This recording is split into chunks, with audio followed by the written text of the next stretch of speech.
Thank you for joining us again. My name is Brian. I'm with Action Camera. Today you are watching our Photo Gear and Beer series with M.D Welch. I want to give a special shout out to Shush Boom Brewing for hosting us here. They have a great venue, great beer and great food. They're awesome people. So thank you again for doing this for us. MD, thank you for us having you today. Oh, thanks for having me. Get my words together here. No, it's quite all right. It's quite all right. So tell us about yourself. What you do? I know you're an educator. You teach classes for Action Camera and outside of Action Camera as well. Yeah, tell us about your photography and. We'll start with the education thing. I've been teaching now over 25 years. I started off teaching kind of accidentally, which is its own story at TMCC. I migrated into kind of the private sector for a bit, and then went to UNR. I also taught at TMCC. I taught the first ever digital photography class, and to tell you how long away that was, nobody in the class had a digital camera. Nobody could afford anything. Like the D1 and the D100 had kind of come out from Nikon, the 1D from Canon, and that kind of stuff. So that was a really interesting thing. It's essentially morphed into a semester-long Photoshop class. From there, I went to UNR for extended studies. Actually taught at the Redfield campus. Took that whole program online, and then I've been very lucky for the last 7 to 8 years now. I'm faculty at the Academy of Art in San Francisco. And so I teach for them in the photography department. So accredited bachelor's degree programs. And then I also do curriculum development for them. So like right now I'm designing essentially what is a Lightroom Classic kind of course, like an introduction to digital editing. And that's the programs they decide to have the students do. So been kind of all over the place in that. As far as photography goes, I actually started shooting video before I ever started shooting photos professionally. Okay. So I started off kind of backed into being a graphics designer, became a multimedia designer, got very lucky out of the gate, got some very big projects, and I was doing multimedia design and coding in multimedia design and doing video, like digital video, like 320 by 240 was like, holy cow. Like a 3D sequence that I once rendered, which was just like, it was supposed to look like a kiosk with a computer screen, and it just did 3 rotations along the Z-axis. Took a day and a half to render on a computer, right? So it was like those dark days where Photoshop came on like 24 3.5-inch floppy disks and all that kind of stuff. So I shot video for a while, and then as a graphics designer, I was sitting there and I was scanning a lot of photographers' work, and I had always photographed, right? I always had a camera with me. In fact, I have the very first photo I ever took as a kid. My dad gave me a Polaroid when I was like 4 or 5 years old. So I always had a camera in my hands, and it was like one of those weird things, like everybody's sending you these signs that you should go do this and you're going to do the other thing. And it's like, oh, I found this on the way, but it was clear that that was something that I should be doing. So right around 2001, 2002 is when I realized I really want to be a photographer. I'd already bought a serious camera, but I was shooting film. I made the upgrade to digital. And then kind of along that way, started my photography business, started shooting. But I had a lot of all those basics down as far as post-production went. So I've been doing digital retouching for people starting all the way back in 1994. Which is a whole skill set now that is no longer used. Right. And if I had told my 1994 version of me how easy it is now to like remove power lines from a photo, you would just kill me. But so I had all of that. So I had to then learn how to shoot and compose and do all those kinds of things that a lot of people learn early on. So I kind of just basically did everything backwards on this journey. I see. So, but I've been very lucky. I was able to take some really good lighting workshops. I was able to learn from Joe McNally, kind of like the godfather of small flash, big flash, and then became friends with him and his crew. So some of my closest friends are Joe McNally's former assistants. I've had the privilege of actually teaching with Joe. We taught a workshop here last year that you guys help us promote. And so that's just been really an honor and a privilege. And I've been just very lucky because it's really been a career of being in the right place at the right time. Sure. I would love to take credit for this, but like my teaching career is based upon a guy by the name of Tom Sargent at TMCC looking at me going, oh, you're a graphics designer and you did speech and debate in high school. Have you ever thought about teaching? And I'm like, no, not really. And he says, well, we pay you this. And I go, I'm all for it. Right. and then having to learn that just very backwards as well. So it's just been one of those types of things. And so, everybody always goes, oh, what's your advice for photographers? What's your advice for creative people? The answer is be open to everything. Yeah. Say no to nothing. Right. And just kind of always be ready for it. I tell my students, have your best 20 images on your phone, because you never know who you're going to run into. You never know who your next client or fan is going to be sitting across from the table from you or in an airport lounge. Sure. And just be ready for those advantages. Chance favors the prepared mind, as Pasteur would say. Yeah. So, or something like that. I'm actually quoting Under Siege 2, The Dark Territory with Steven Seagal, but it's from that. So there you go. My first movie quote of the interview. I love it. I hope to hear some more. We'll have the over and under at 10 on movie quote references. So yeah, that's me. I mean, I'm born and raised in Reno, Nevada. It's funny because this used to be the shop and go I used to walk to. I lived in the trailer parks just down the road. Yeah. The empty field that's right outside here used to be a go-kart track and batting cages that they demoed many years ago. So all the trailer park kids would all go and do batting practice and race go-karts. So so I've been here and I love it. It's great. So you've seen a lot of evolution in photography. Sure. And you've seen a lot evolve in Reno. Absolutely. Going back to what you said about talking to your younger self and how simple it is now to take power lines out of photos and so forth. What do you see the future of photography looking at like with AI being integrated into a lot of what we're seeing today in our technology in terms of the cameras as well as Photoshop, Lightroom, etc. What do you think is going to happen with photography? Well, I think what's going to happen with it's very funny to say the words traditional digital photography because that sounds like an oxymoron, but I think traditional digital photography is going to kind of go the way of where film photography went when digital photography came back out. So all those masters of darkroom technology, all those people who now have kind of resurfaced and are being held up by the younger generation who's kind of embraced film more than my generation did. Yeah. That's going to be what happens to people like myself that have all this retouching knowledge and all this other kind of stuff. It's going to be a very interesting thing, right? But with AI, with all of that technology, I think what's going to happen is a lot of the skill set that I've been able to monetize is going to go away. Right? And weirdly, though, I did say this to somebody 4 years ago, like, get out of retouching. Right? There's no money in retouching. There's no money in post-production. But then weirdly, last year, I got hired by an agency out of New York City, and I spent all summer long, I don't think I shot a single frame from like mid-June to mid-August, but I made more money than I've ever made as a professional in my job. And all that I was doing was retouching medical, pharmaceutical photography. So Botox images and stuff like that, right? Okay. So just making sure that flyaway hairs and all this other kind of stuff in colors, because there's all these different photographers and everything had to get matched up. So there's always going to be those jobs like that. But I think AI is going to really continually pull all those post-production things way, way, way out, right?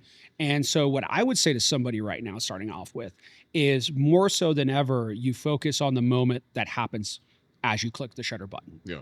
That's going to be the thing that AI can't do. Right. Or at least if it's a unique moment, right? And that's the other thing. Like, it's a big, huge world. There's all these people out there. There's all this stuff that's going on.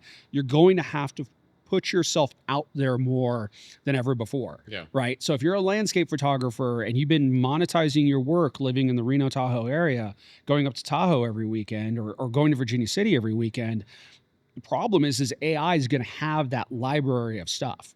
Because I was having this conversation with somebody from Nevada Magazine, I typed in to generate image in Photoshop, couple, man and woman, paddleboarding on Lake Tahoe.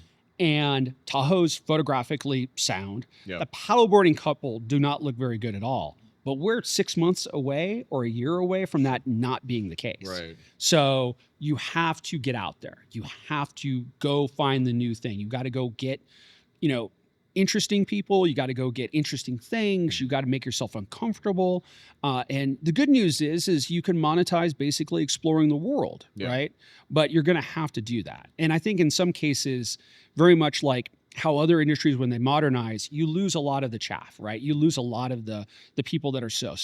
So I think what's going to happen is you're going to have a lot of people who are paid to be photographers right now who won't be able to get paid in like 2 years. Yeah. But I think people like who do event work, I think wedding photographers, Mhm. I think you're just fine. Right. And, Yeah. and I tell my students now, I think film is actually going to make an even bigger resurgence, Mhm. because even though that I think the concept of what a real photo is kind of weird to have with somebody, because I mean, you can manipulate a digital, a negative. I was doing it for years Yeah. before digital photography was out there.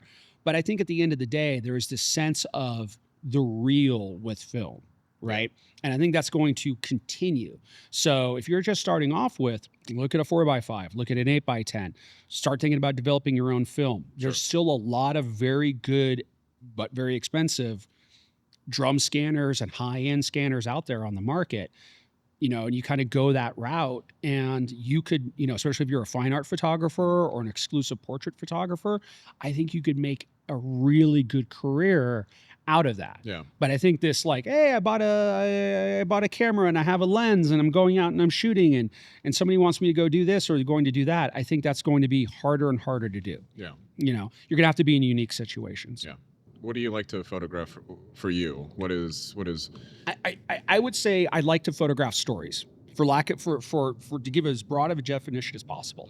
So I like photographing somebody that when I photograph it, like either you're seeing the story behind it or there's more to be told with it. Like I like shooting the photo essay, which has kind of fallen out of fashion because magazine publications don't pay people anymore to go shoot like a, hey, we're going to give you 12 pages in Vanity Fair. I don't think Vanity Fair has 12 pages to give up anymore, right? It's such a narrow publication.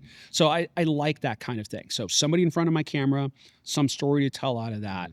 Anybody could take a pretty picture of a pretty person. How do you make a memorable picture out of that? Probably one of my best experiences was after I started really getting into photography and I took a few workshops. I was a team photographer for the women's local roller derby team for 5 years. Oh, cool. Yeah. So I would go photograph their matches. I had already really started to do a lot of action photography, which I've kind of gotten away from. But then I would do all their marketing materials for them. So all the bout posters and all that other kind of stuff.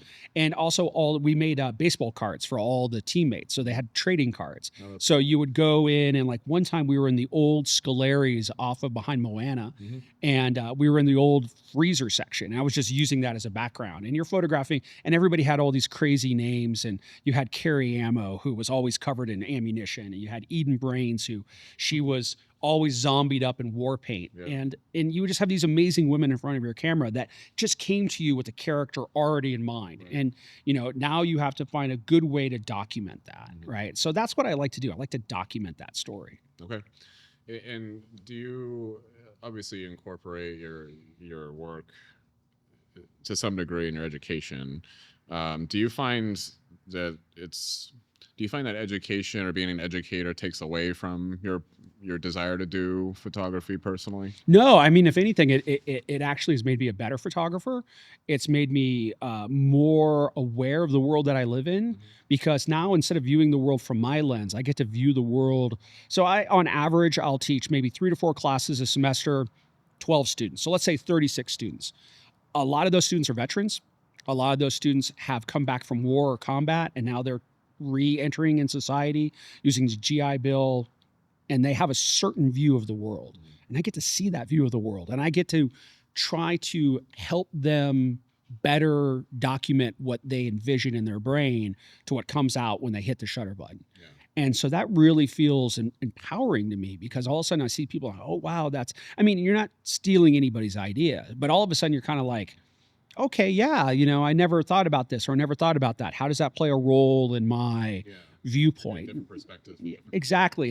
And I'll have people from mainland China taking my classes. I've had people from Australia taking my classes. So then you also have language barriers, you have cultural divides. So I think it really opens my mind up to the possibilities of what it is to be a photographer by being a teacher and an educator. So I don't think it takes away from it at all in any way, shape, or form. And so also, because of being an educator, I have to leave. There is a part of me that every institution wants me to insert into teaching, right? You want a teacher to have a good personal background, a good personal experience, a portfolio of images to demonstrate they know what they're doing. Right. But also, you can't be biased. Like, I don't shoot a lot of landscapes. I don't shoot a lot of street photography. I don't shoot boudoir work or anything like that. But you have to have that broad range. You have to be able to at least competently advise somebody on that. So then it forces you to go to those places that a lot of photographers will never go to, because they'll just simply say, "Oh, I don't shoot blank," and they'll insert that. And I can't afford to do that as an instructor. I have to sometimes go, okay, right? And sometimes I have gone out and shot things, if for nothing more, to be able to document the successes and the failures to my students. Yeah, that's fantastic. I talk to a lot of people, in some cases with people who get into photography professionally, whether it's doing weddings or education. I sometimes see the passion getting sapped out of them because they're doing photography in that sense all the time for other people, and so it's really cool to hear from you that that's actually something that motivates you and encourages you to do that. The one thing I'll say, and I've learned this from watching other people, like maybe I've assisted on teaching or something like that, is the one mistake that you have to avoid when you're teaching is you can't also be creative at the same time, if that makes sense. So like if you're teaching a lighting class and you're doing a lighting demo, even if you have an amazing subject and you've paid a lot of money for wardrobe and makeup for that day for the students, you can't get lost in the idea of making a portfolio image at that moment. Right. Because you can't be both. Yeah. You can't be, I'm in my creative space, because being in a creative space is a very selfish thing. I'm trying to make something that's important to me. But then you have an audience who's trying to learn from you at the exact same time. Right. So you do have to take the hat off and put another hat on. Right. You're like, and so a lot of times when I'm teaching, I'll say to students, like, focus on my mechanics, not my aesthetics, right? Like, this is what fill flash looks like. This is what a fill looks like. This is what a bounce looks like. Those kinds of things. It might not look portfolio quality, but the logic is sound. But if I'm trying to make like a stunning image in there, I'm becoming very selfish as a teacher, right? Yeah. Because I'm putting on that creative hat. Yeah. So you have to separate There's that. yeah, that makes sense. Do you so tell us a little bit about the gear that you use in terms of cameras and lenses, and what's your favorite and why? Yeah, so I'm all over the place. I've used all three major systems. I've owned all three major systems. So when I say major systems, Canon, Nikon, and now Sony. I've used Fuji a little bit, but not really, and the other ones hardly at all. But I started off being a Canon film shooter, went to Nikon film shooting, then went to Nikon digital, then went back to Canon digital, and now I'm with Sony. All three systems are great, right? I just want to get that, like, I like Sony because when I was in the corporate world and I left corporate world, that's right when Sony introduced the FS100, which was their first box video camera that had removable lenses. So really one of the first E-mount cameras out there. Yeah. And then when I left the company and I had a nice severance check for my efforts, I bought an FS700 that I still use to this day for a lot of my YouTube stuff. And after doing that for a while I was shooting Canon digital, I needed to match up. So that's why I migrated all the way to Sony, because I needed my color on my digital photo cameras that would shoot video to also be the same as my true video camera. Sure. So I shoot all Sony. For lenses, I shoot all primes for my still work, because I find for most of my still work, I don't have to zoom in or zoom out. As I tell people all the time, the easiest way to discern whether or not you need a zoom lens or not is, can you move your feet? Right? Can you quickly get closer or further away? I used to have the Holy Trinity. When I shot Nikon, I had the Holy Trinity, the 1635, 24 to 70, 70 to 200. And the same thing when I shot Canon. But when I went to Sony, I was just kind of like, I'm doing mostly portraiture work. So my two major prime lenses are 35 millimeter for what I call shooting the person in the scene, right? I want the person in the scene to be part of the story. And then the 135 for portraits, headshots, or getting somebody out of the scene. So I'm going to get a crazy shallow depth of field. I could shoot you with the dumpster in the background, and it's just going to be this green, glowy, gobby goodness, right? Yeah. For video, it's the exact opposite. I shoot primarily zooms. I have two servo zooms that I use for the Sony systems. Sony's servo zooms are really interesting, especially, they only made one of it, but it's a 16 to 35. It's a servo zoom. So it's autofocusing cine lens. So it's geared up, but it also autofocuses. So it's a fantastic run and gun lens. As far as camera bodies go, two A7R Mark IVs, FX3, FX30 for my video cameras, and still the FS700. As far as other gear goes, I have a ridiculous amount of gear. I have small flash all the way up to 4 old Mole Richardson Junior Solar 2K lights that are sitting in a storage shed that still make fabulous quality light. I shot a while and did work for Chimera or Chimera, depending on how you want to say it, who do great lighting modifiers. So part of my deal with them was I got a lot of different soft boxes. I shoot pro photo, but I mean, if you put a Godox, flash is flash, you have your particulars, but that's about that. So I'm kind of all over the place as far as that goes. But, I just tell people, you have to make that weird kind of early determination about gear. Do you think you're going to be doing this a lot or a little bit? Because if you're going to be doing it a lot, make the investment. But if you think you're just doing it a little bit, do you really want to spend $1,500 on a tripod, and then ironically 5 years from now and 4 tripods later, you wish you had spent the $1,500 on the tripod. Yeah. So but I shoot all Sony, like the brand. But I mean, if all my gear got stolen and somebody was like, you got to go a different route, and they said, oh, you got to do Canon, I'd be like, okay, fine, cool. Yeah. I'm all right with it. Yeah, so the branding's not that important to you. I mean, I think every system has its specific thing. Yeah. I think what Canon and Sony bring right now is they bring start to finish the best wide spectrum. Mm-hmm. So if you wanted to start off with a small, affordable camera, those companies have it. But then if you wanted to go all the way into video with affordable video cameras, they have it. But if you wanted to go all the way up into shooting documentary cinema work, they have that full lineup. Fuji has announced a camera that's going to do something like that, but it hasn't come out yet. Nikon's bought Red, but we haven't seen anything that happens that way. So I tell people all the time, like, hey, if you're thinking about doing photo and video and you're really serious about it and you want to have, a growth in the industry, Canon and Sony are probably the 2 stronger brands to get. But I also tell people all the time, my best piece of buying advice with gear is if you got a social network of people who shoot Nikon, and they're tangible, they're near you, you could touch them, you could get a hold of their gear, you would be foolish not to buy Nikon, right? Because you already have the support group, you have the knowledge base. Why would you want to go out and buy Fuji? And there's nothing wrong with Fuji. I think Fuji's a great system, but you'd be foolish to do so. So you kind of buy what the knowledge group has. I mean, you're on an island by yourself, yeah, you start to really look at features, but knowledge is everything, right? Having somebody who you could be like, hey, dude, I really want to, like, have a good friend. He just went from Canon to Sony, and he went out this weekend with his kids, and they were doing duck hunting or something like that. He's like, hey, I want to do some astro work. Can I borrow your 20 millimeter prime? Sure. He's got that group in there, that kind of thing. So that's what I always tell people. Like, if everybody's shooting Pentax, buy Pentax, okay. right? Yeah. Do you, I'm sure you've critiqued a lot of other people's work over the years, especially as an educator, seen a lot of different work.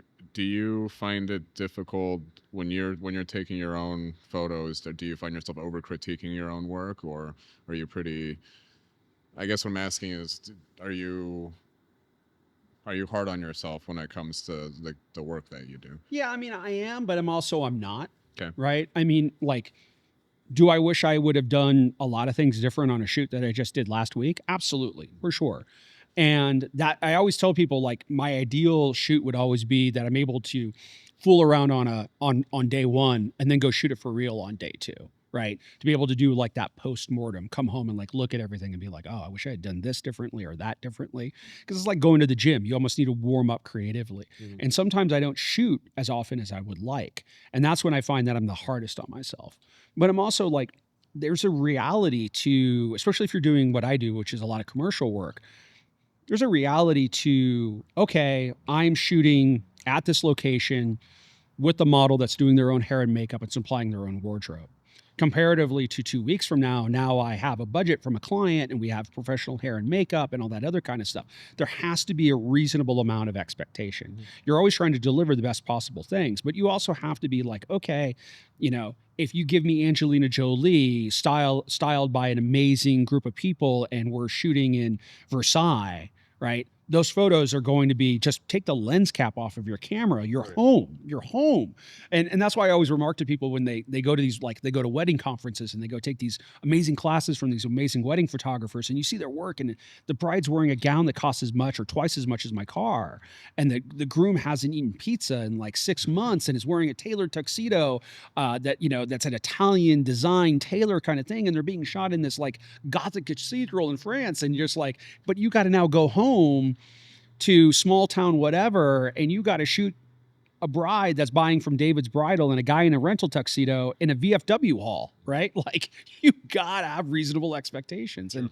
And I do that all the time too, right? I just be like, okay, there you go. Because I mean, if you're gonna let it eat you up, man, it's, and I'm one of those people. I go back and I look at my old photos, and sometimes I surprise myself. I'm like, I like some of the stuff. I like some of the stuff that I shot 5-10 years ago, in some ways more than stuff that I shot last year. Right? Because, and also that's another thing I tell people too. It's like, if you don't like something, our memories are so short, right? That you should just, like, I will download images in my computer, and unless it's a client that needs them like the next day, I'll let them sit for a day or two. Yeah. Right? I'll let all that mojo kind of go away, right? I'll let all that good and the bad go away, because sometimes you get back from your shoot and you're like, oh my God, this was awesome. Yeah. And you put everything on the computer and you're like, no, it wasn't. And then other times you're like, oh man, I completely, like, I did a shoot 2 summers ago with a friend of mine, a model on the beach. And it was just like, it was a long walk to the beach. I was gassed by the time I got there. There was tons of people around. She had 2 dogs off leash. I'm worried about the dogs getting into it. I'm like, why are you having the dogs off the leash the whole 9 yards? I shot the whole thing.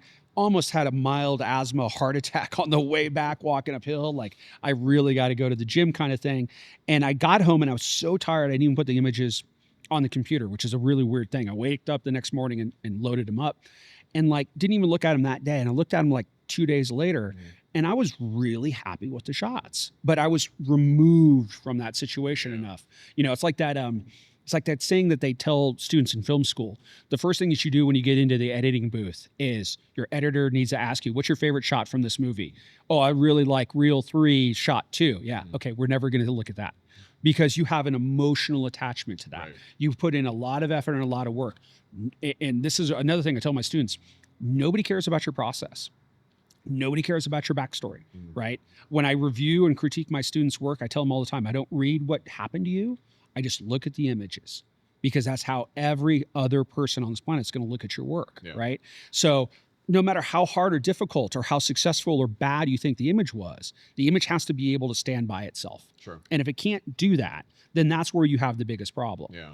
Can I share with you a funny critique story? Yeah, absolutely. Yeah. So I was asked by a photographer who was teaching at UNR to go substitute for him for one day. He had a job, and I had taught some lighting things for him in his class. So he felt confident for me to go and teach. And this is maybe about 8-10 years ago.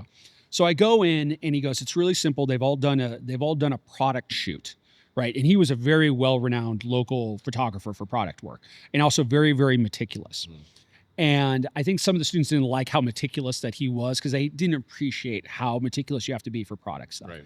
So anyways, I'm reviewing all these images and looking at stuff. And then this image comes up, and the girl did it for Angry Orchard cider, I think is what it was. And she had used like colored cellophane gels on like regular, just like light bulbs. And it was a complete nightmare. It was just a mess, a hot mess.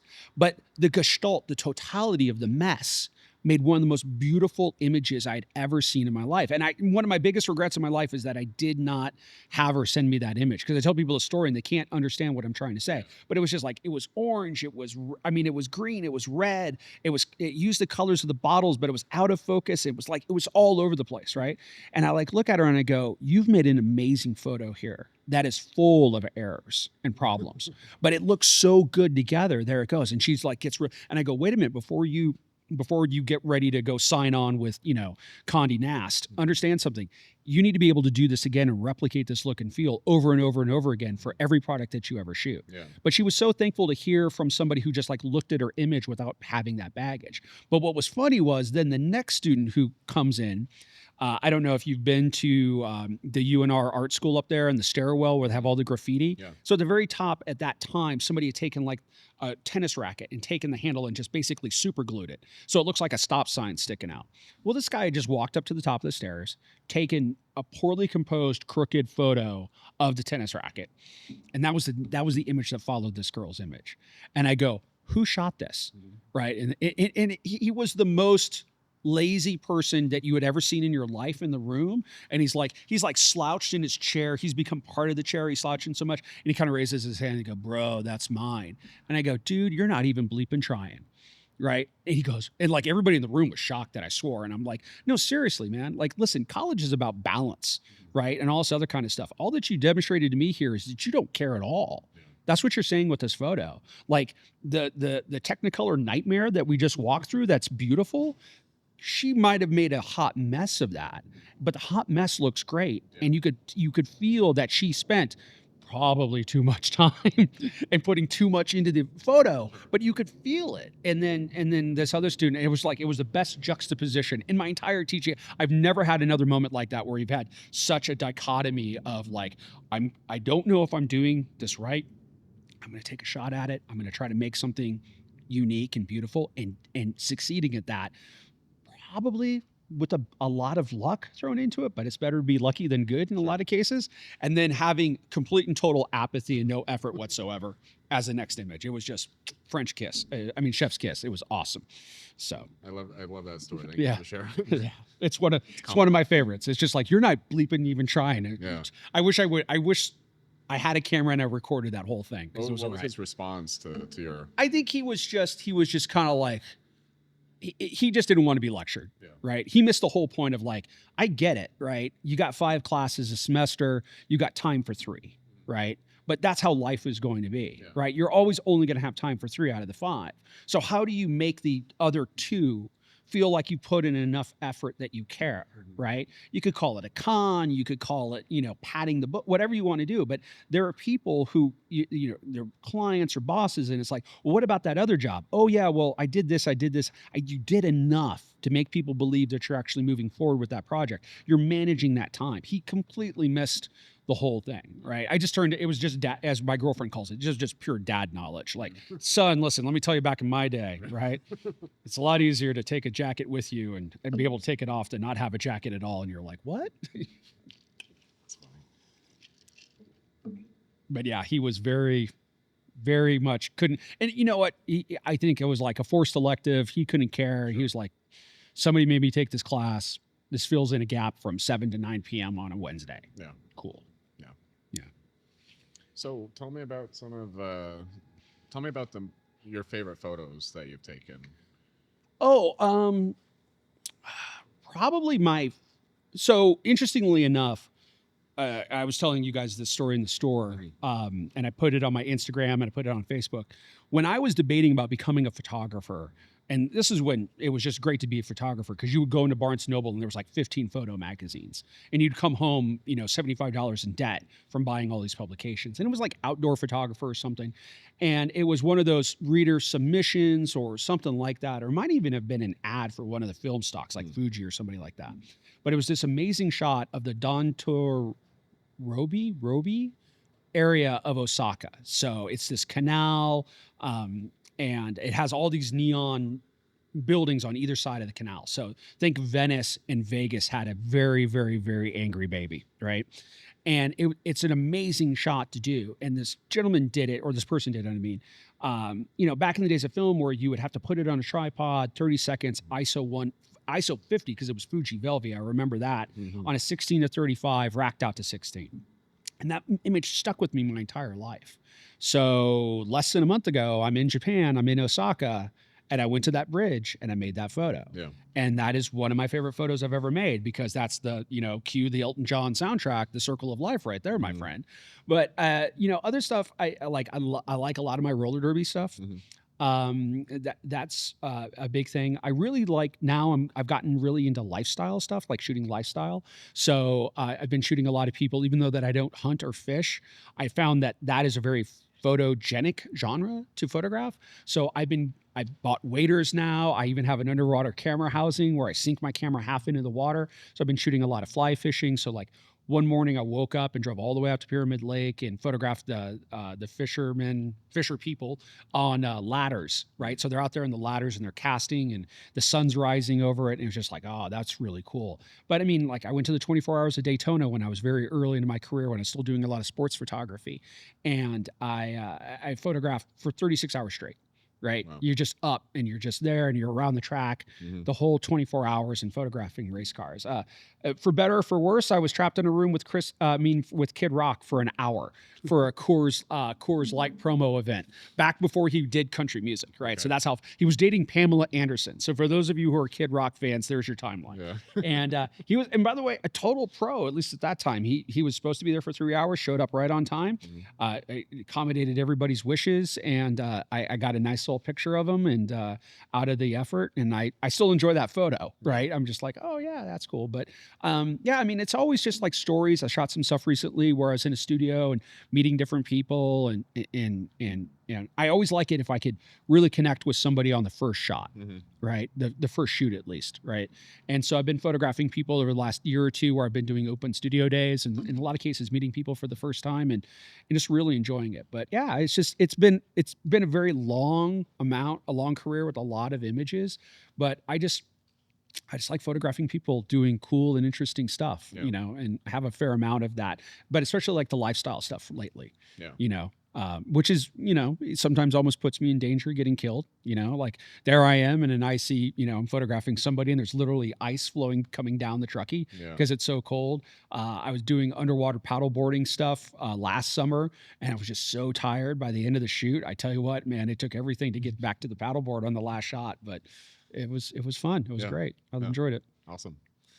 So before we wrap it up here, and I'm sure you've given advice to tons of people, but if someone comes up to you and says, "I want to get into photography," what advice would you give them to start? There's so many different directions to go. Mhm. I mean, I think maybe what I would look at somebody because I mean, first of all, everybody's into photography right now. Everybody who has a camera phone's into photography. My girlfriend took an amazing landscape photo. She's not a photographer, but she's got a great eye. She's got an artistic eye. She took a great photo last weekend, right? So you can't say that she's not into photography, even though that she's not into photography. But if somebody was like, "Hey, I'm thinking about buying a real camera, thinking about buying a real lens. What advice do you have for me?" I think my question would go all the way back to that shot that I did in Osaka that inspired me all those years ago. I'd be like, what photos made you? What has driven you to this, Mhm. right? Because in that sense, because there's so many different routes to go with photos, there's so many different routes to go with gear. How do you begin to ascertain what information somebody needs, advice that somebody needs? There's just so much to cover. But if somebody's like, I'm really inspired because of I got to work. Do you know who Neil Leifert is? The photo of Muhammad Ali standing over. Yes. So he's the gentleman who did that. And he's got an amazing career. And I was able to work with him last year when he was hired by the WWE. I was hired as a lighting technician and lit for the WrestleMania, all the promo shots, right? And they brought him in to do all that kind of stuff. And so somebody brought in and had that photo of Ali standing over, I forget who it was. Maybe it was listed. And said, this is the photo that's made me do that. Okay, well, you're interested in sports photography. That was shot with the prime lens. And oh yeah, by the way, the reason why it looks so cool is there's smoke in the air. And you could approach that, right? Mhm. And I think, honestly, because it's the reason why I call my YouTube channel Photo Kitchen, I honest to God think the top 5 greatest teachers of all time, Plato, Aristotle, Confucius, Sun Tzu, and Julia Childs, right? Because to break down something so complex as photography, you think of it like a food recipe. You can't begin to teach somebody how to cook everything. But if they walk in and go, I really want to know how to make fried rice, or I really want to know how to make chicken parmesan, right? That's where you could start from. So that's what I would do with somebody is like, I'm really into photography. Okay, what genres? What are you interested in? Because now we have a frame of reference, and now you're not drinking from a fire hose. Now you're drinking from a cup of water. It's this genre of photography. Okay, you need a camera body that does this. You maybe need this lens, maybe that lens as well.